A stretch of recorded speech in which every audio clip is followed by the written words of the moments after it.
Hello बच्चों, let's read the question and the question here it is AGGTATCGCAT is a sequence for coding strand of a gene.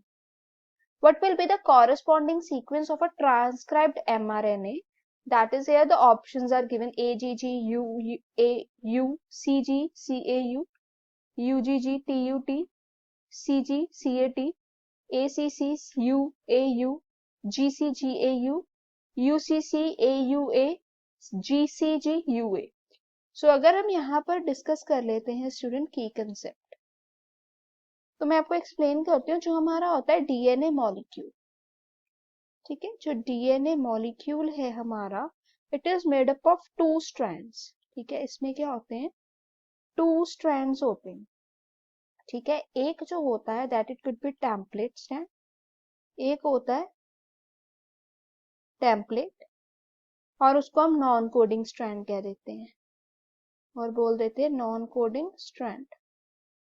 ठीक है, जो दूसरा होता है वो कौन सा होता है, that is a non template or coding strand, that could be non template और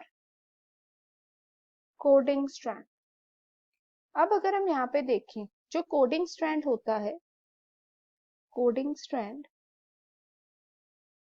that is here in the mRNA coding strand along with mRNA, that is a messenger RNA, they could share a base sequence of thymine. They could share a base sequence that is of a thymine, जिसको हम T से denote करते हैं। ठीक है, only expect जो हम बात कर रहे हैं यहाँ पे, क्या डिफरेंस है दोनों, सिर्फ ये डिफरेंस है कि mRNA में जो हमारा थाइमाइन है, ठीक है, वो रिप्लेस हो जाएगा and that could be replace into uracil.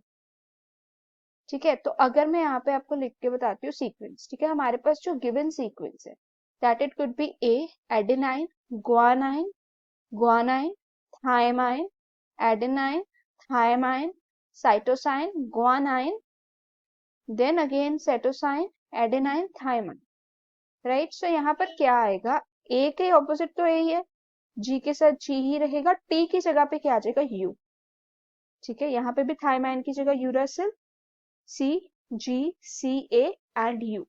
सो अगर हम यहाँ पे देखें तो क्या करेक्ट ऑप्शन है, AGGUAU, AGGUAU। So option A जो है वो करेक्ट है। Hope it is clear, all the best.